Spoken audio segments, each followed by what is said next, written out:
Welcome to the Worship Keys YouTube channel. My name is Carson Bruce. So glad you're here. We talk all things music theory, gear, industry, and ministry for your worship keys playing. If this episode is beneficial for you or you have any questions as you continue to watch, feel free to comment below, and I'd love to hear any feedback that you have along the way. So let's get into today's episode.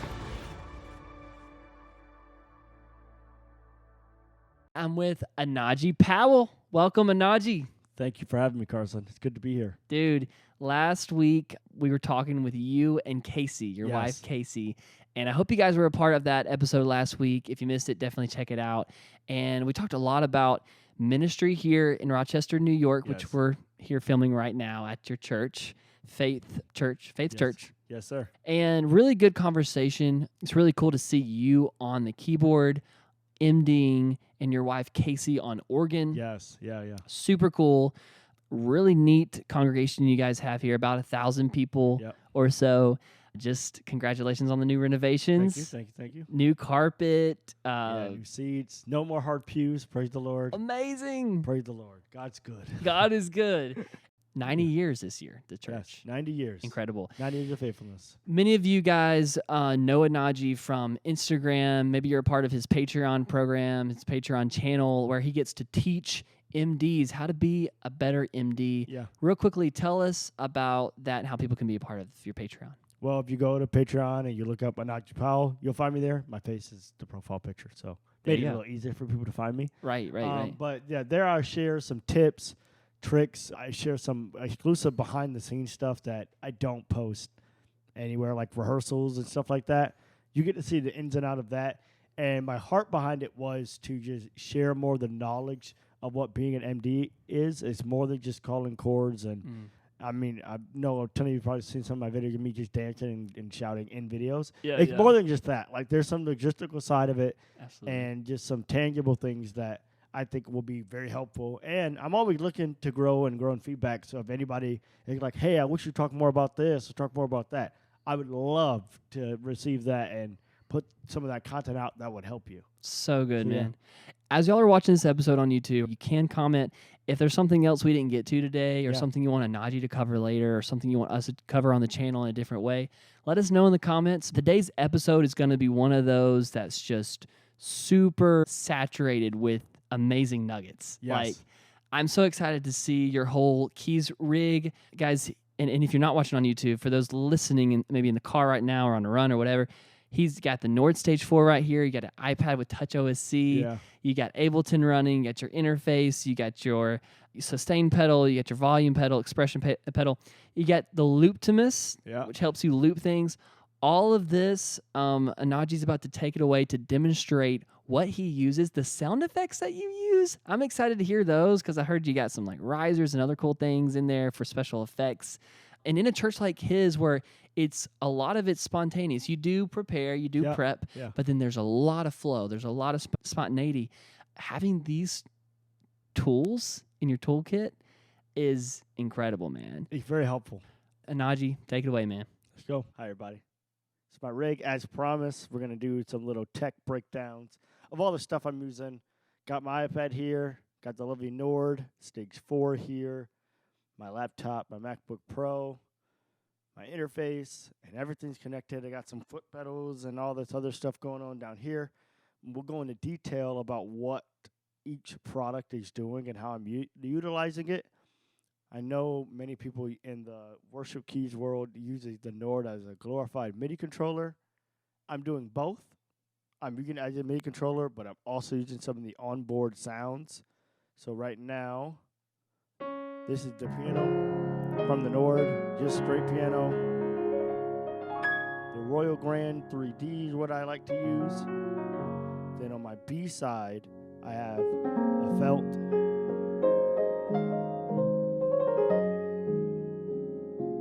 So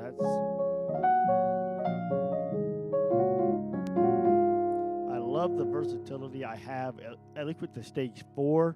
Compared to the Stage 3 where I had the A-B panel. This one has faders and it's easy for me to bring up a sound and bring them out, and that's phenomenal. Now, what's doing all the heavy lifting, a part of this entire rig, is my MacBook Pro over here. I'm going to pull up my specs so I don't give you wrong information. I have 64 gigabytes of RAM, and I think I have around 2 terabytes of storage in it. It's an M3 Max. It's a beefy computer because I knew I was going to throw all of this at it. And even still, to this day, some of it bogs down a little bit depending on what I'm doing. So I might be looking to upgrade at least my storage in it at some point. But yeah, so MacBook Pro here, M3. iPad is connected to it. This iPad had no sounds on it. I know people look at video and are like, well, you're pressing the iPad and it's triggering different sounds.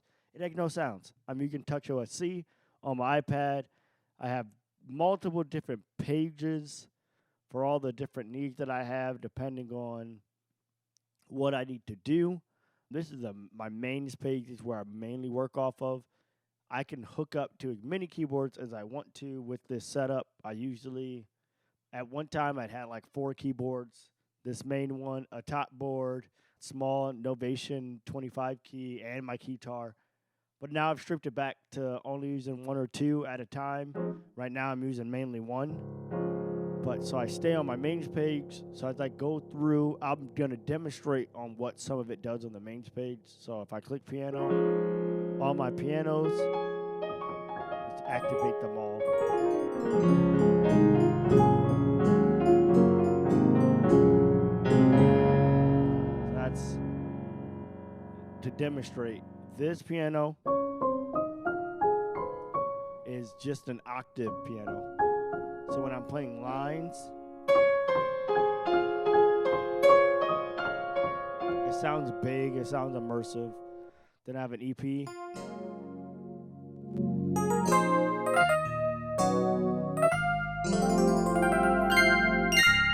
So that's my EP. So I turn that off, and then I have a soft keys one. All these sounds are a combination of using some native instrument stuff, some Omnisphere stuff, Keyscape, obviously. This is the Una Corda by Native Instruments.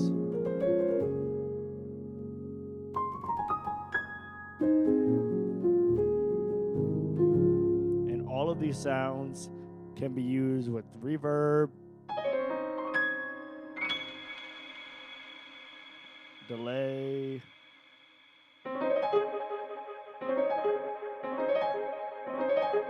which is fun stuff.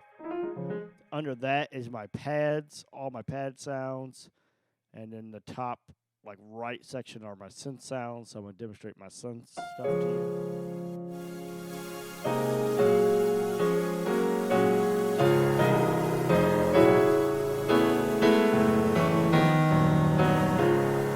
One of my synth sounds, and then I got a big synth that I layer with it.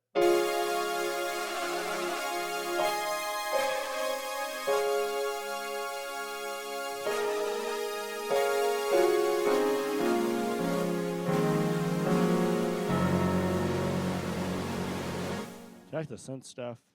You get a lot of that for like shout, praise.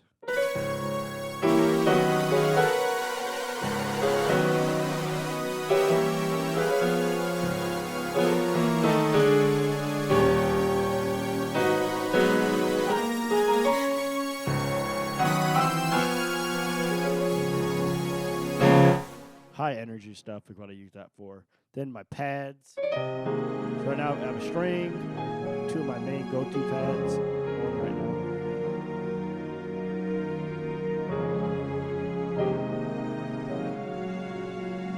So I know you can't see on camera, but we have a volume pedal that's attached to the volume of my strings. So let me just solo just strings for you.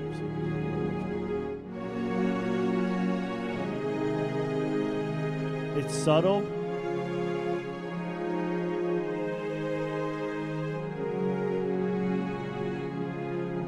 Give you that.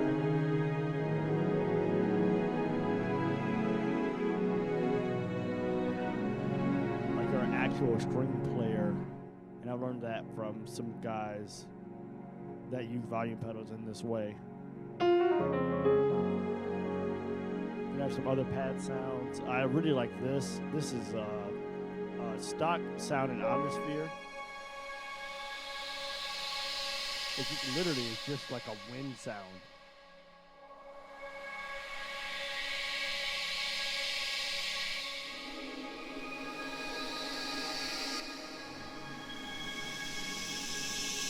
So I'll layer that with my pad strings and stuff.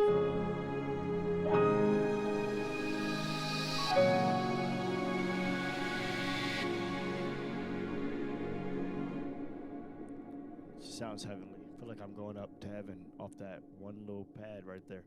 Then I have some ARPs.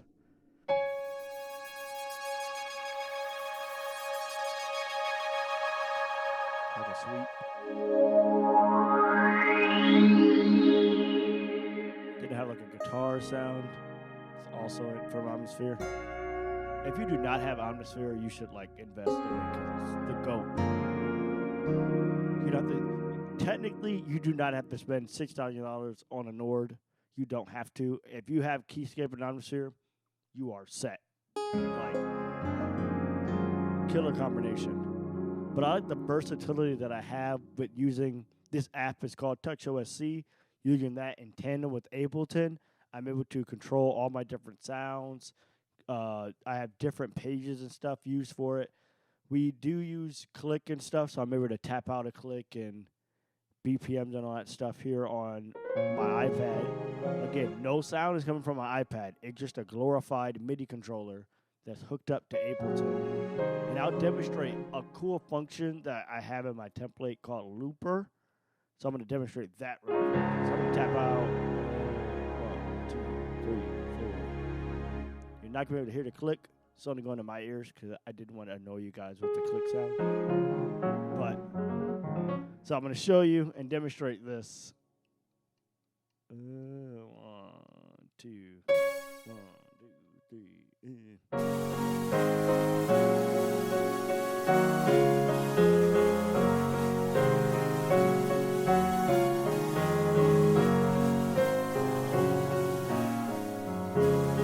So that's the progression I'm going to do.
yeah, now you can stop all those and go on. And so I do some of that live in case either I'm playing keys by myself or it's just me, a drummer and a bass player, to make it sound a little bit fuller. Like I'll loop stuff live and I'll go through all that to just add a little bit more to where we're going and add more energy to the song, if you will. So that's a fun thing. Now, this template is not mine personally. I got it from a good friend, Warren Brown. You can go on his website and actually buy and access some of this stuff. You won't have everything that I have access to because I've tweaked and adjusted as I've gone on. But he's selling a template with Ableton. Go support my bro. Like this, it will change your life. I'm telling you. TouchOSC, Ableton, the combination of the two, it will drastically change your life.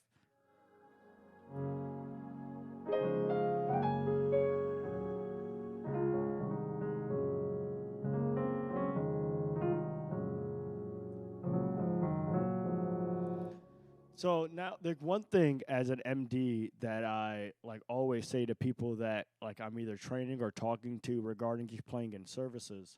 One of them is what I like to call underscoring a pastor. So like if they're up preaching or like at the end of their message they're doing an altar call moment, as a specifically as a pianist, as a keyboard player, my job is not to play everything I know. My job is to support them, and I treat it almost like a movie score.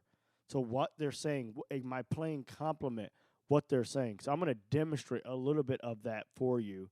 Obviously, we don't have a pastor here talking and doing an altar call moment, but I'm going to demonstrate kind of what I would do in those moments.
Behind what I'm playing.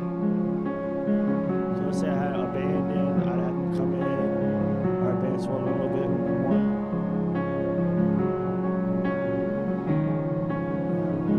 two to four.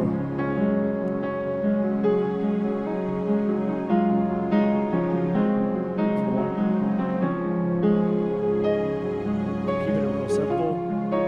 And the pastor begins to build up intensity. So will my playing.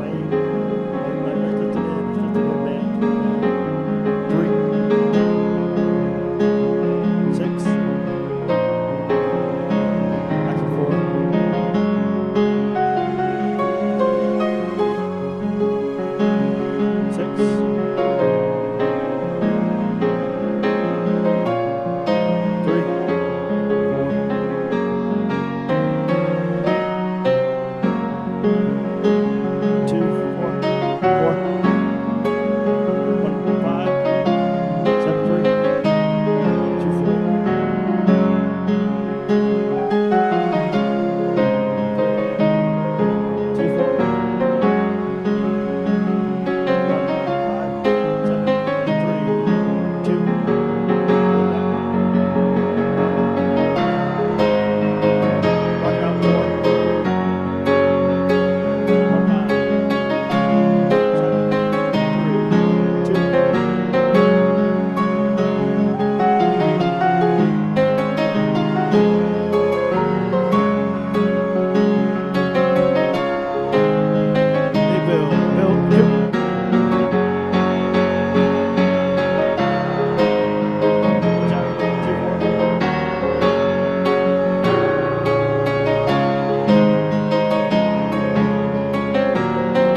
obviously it would have felt a lot differently if I had a full band behind me, you know, supporting that moment. But that's kind of how I MD those moments.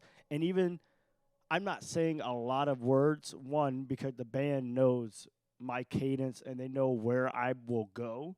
So a lot of that stuff I don't have to call out in the moment. They can just feel in the moment. But you have to be attentive to what's going on in the room. I want to make sure that my playing isn't a distraction to what the pastor might be speaking or praying over someone. Like, you want to make sure you're supporting that moment well. And at the MD, your job is to bring everybody together and bring them into alignment. So as you're playing and as you're moving forward in that moment, everybody's going with you. And they're not wondering, all right, what are you going to do next? What key you're in? What's the progression that we're doing? That's why it's key for you to know your Nashville number system, because it would take a lot for me to say, all right, E flat, F sharp, major, 6 minor, or B flat minor, A flat over the F. Like, that's a lot of words. If I can just say 2, 4, 6, 5, 3, 4. That's another reason why. That's a tool in your tool belt. As an MD, you have to know your Nashville number system, because it will open up an endless amount of opportunities for you to bring your band along in a journey musically.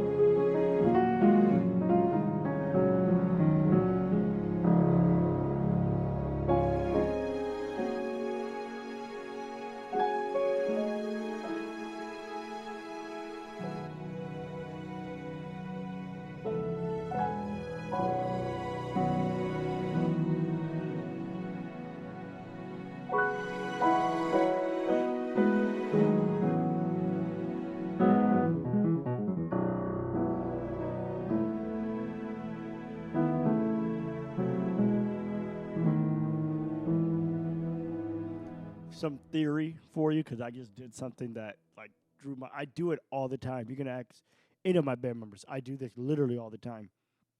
The key I was just in C sharp, but then I switched over to E major, and the reason why that worked is because C sharp, in particular, is the relative major of it is E, because C sharp is the 6 in E.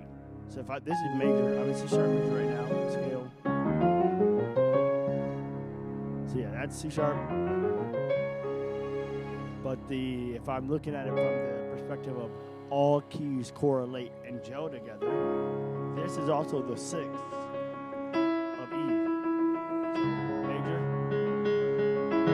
minor, C sharp minor, 1 E. So what I did was I went from C sharp major, then I introduce,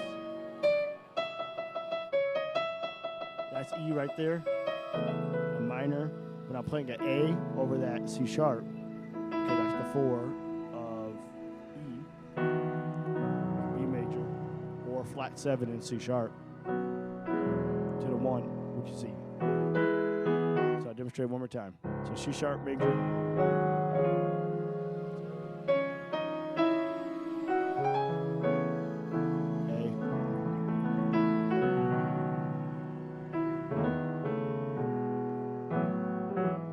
this is something I do all the time. I went from E, so A and E is 4, 5, 4 over 6 in C sharp. I'll do it again. So I could go to,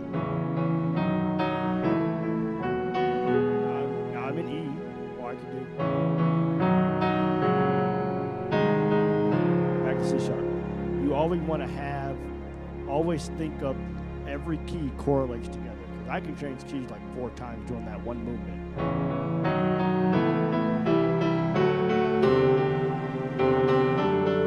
Now I'm in G.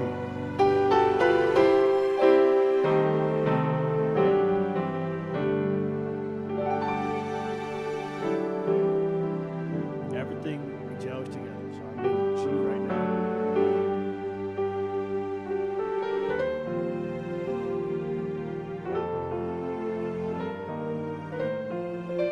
I'm in B flat.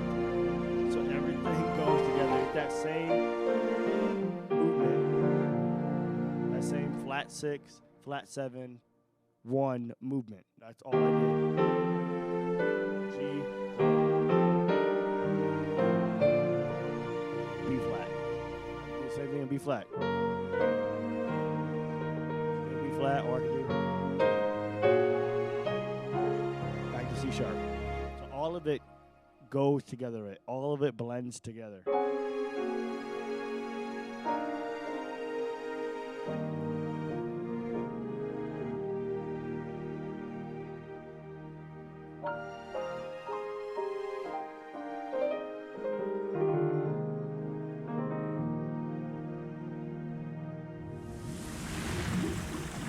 Just some random effects I have.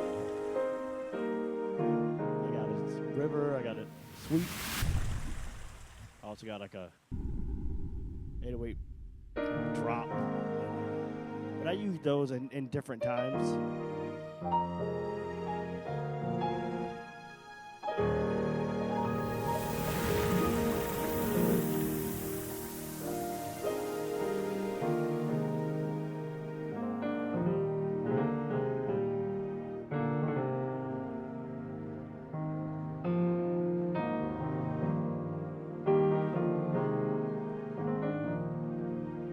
Another tip about TouchOSC, I technically do not have to ever touch my computer if I don't want to. Everything I need is to have my fingertips right here.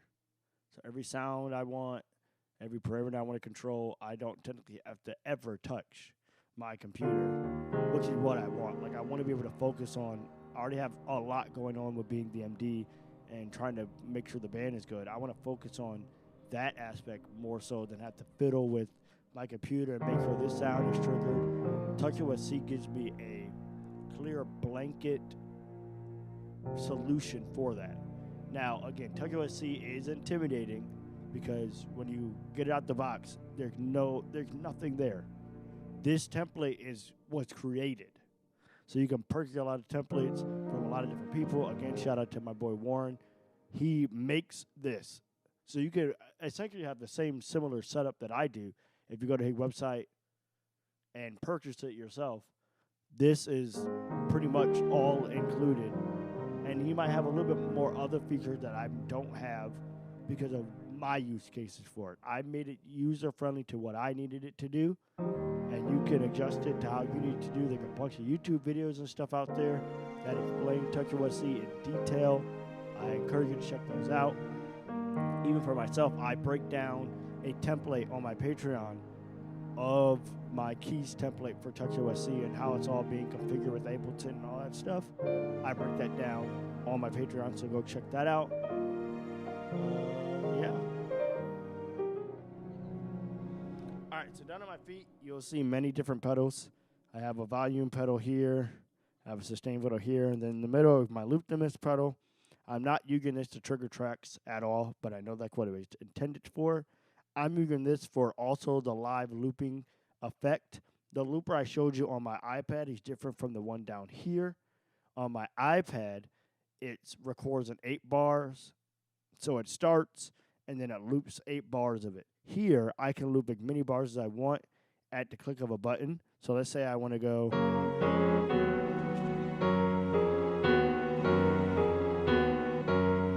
it just loops that. I can stop it. There's a reset button up there. And it clears everything. And I can do it again.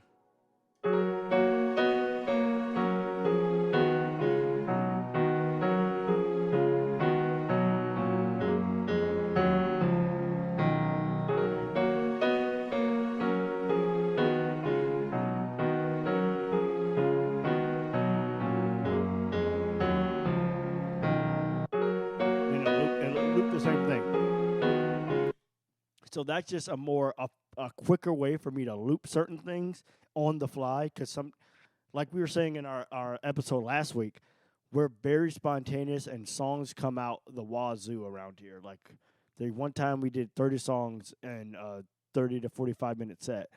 And I wanted to be able to have the flexibility. A name of the game for me is flexibility. I want to have the flexibility to loop things live and to do it quickly without having to go to my looper page, wait for the 8-bar count, because sometimes what I may play may be shorter than 8 bars or even longer than 8 bars. So this gives me the flexibility of looping it live and having it be whatever I want it to. So let me demonstrate that a little further. Listen, it's not a secret, but it's a secret. So if you better pay close attention to how this is happening. The loop device is plugged into my computer. If I go over to my laptop, on my return channels, that's where the sounds are going out. I have a looper. This is just all stock stuff in Ableton. I have a looper on here, and then I map the buttons to the record, the stop, the play, and the clear of that looper. So watch. I'm going to loop something really quick, and you're going to see it trigger on Ableton. So if I go, let me pick a key.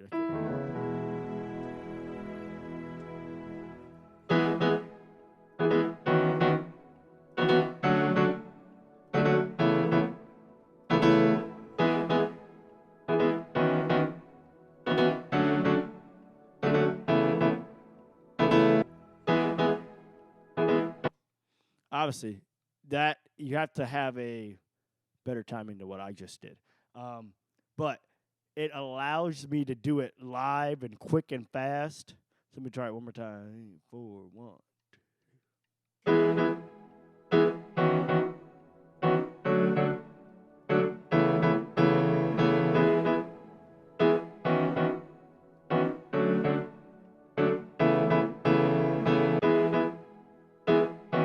So yeah, so that's simply how that is done. It's routed to this looper that's set to my outputs. I have that for my pianos, my pads, and my aux stuff. All have that same looper functionality to it. So that's how I'm using my Looptimus. I'm not using it to trigger tracks. I'm not using it for any of the other stuff that you may have seen. This is just a glorified MIDI controller, which it basically is. But I'm using it for that instance. So like the Boss guitar pedal looper that you may see, that's how I'm kind of using this Looptimus to resemble that aspect of it. Yeah, like people think that I'm like literally just DJing. All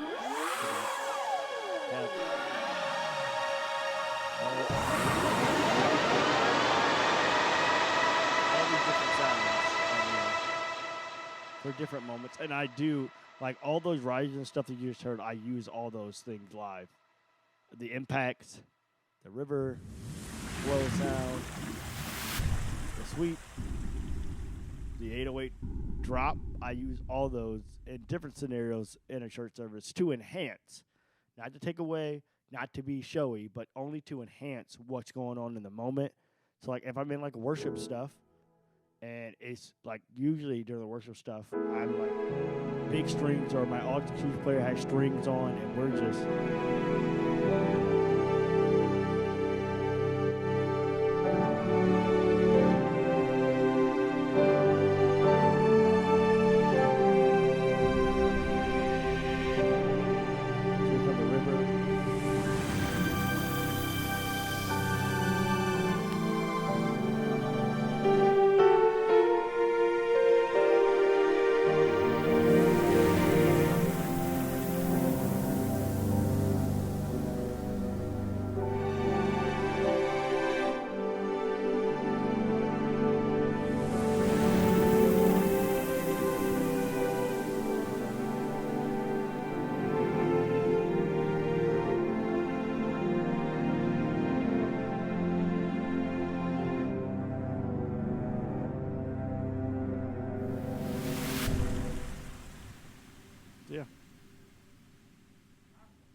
that's how I view every time I'm playing an altar call moment. I'm viewing it as you're watching a movie. Because when you're watching a movie, you notice the music, but you don't notice the music because it pulls you into the scene. So I'm trying to, my job as MD and as a keyboard player and underscoring a moment, I'm like, what am I playing? Attracting attention to me or pulling them in focus to what's being said. That's always my mindset when I'm scoring a moment, or even like they're sharing announcements. It could be like, our kids are having a kids camp next week. My what I'm playing in that moment matters, because I could easily play like whatever I want. Like all that is distracting. There are times and places for that, but like I need to make sure my playing resembles what's being said, and like see it, like cutting out all the other distractions. Because many people come into church distracted with life, and we all get it. But music is so powerful in a way where it can be used to either be a helpful tool or a not helpful tool. You want to be helpful in those moments. So anything that you can do that can limit the distraction, that can get people's focus on what truly matters in this moment, and that is always Jesus Christ, do it. That's my mindset every time I touch the keyboard. And how is my playing going to complement what's going on in the service and allow people to encounter Jesus in a deeper way? So I hope this segment of my Ableton rig and sound design and just the mind of an MD helps you today. It took me a long time to get to this point. It took me a lot of practicing and honing in on my craft first. Before any of the technology we introduced, it was just me and a piano practicing and learning sheet music and learning all the different things. And that allowed me, and when I got to a certain level and caliber of kind of mastering it, and I'm still mastering it, I'm not the greatest in the world, but it allowed me to introduce all these things and it not be overwhelming. If you are just starting out as an MD, as a piano player, I'm not suggesting that you go out and you buy all this stuff and try to do what I'm doing, because you will be overwhelmed quickly and then you will be distracted and then you can't do what you're ultimately there to do, and that's play unto the Lord and help people get into the presence of God.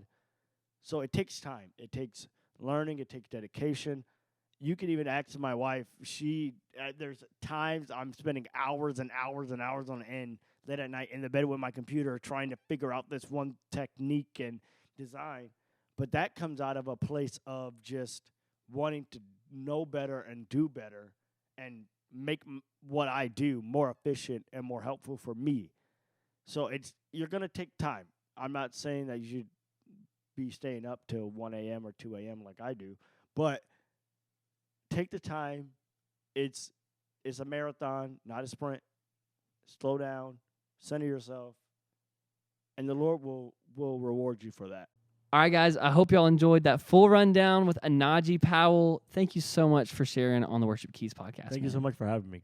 If you're in New York area, you can see him in Rochester, New York. Yeah, going to Rochester. We have a great time here at Faith Church. Renovated sanctuary. Yes. Comfortable seats. Good music. Holy Spirit. Come on to Rochester. Love it, man. Love it. Follow him on Instagram if you haven't already. Follow his wife too, Kaci, on the organ. Again, she was on the episode last week, and she was playing at the end of the episode, which is awesome. But guys, thank y'all for tuning in. We'll see you next week.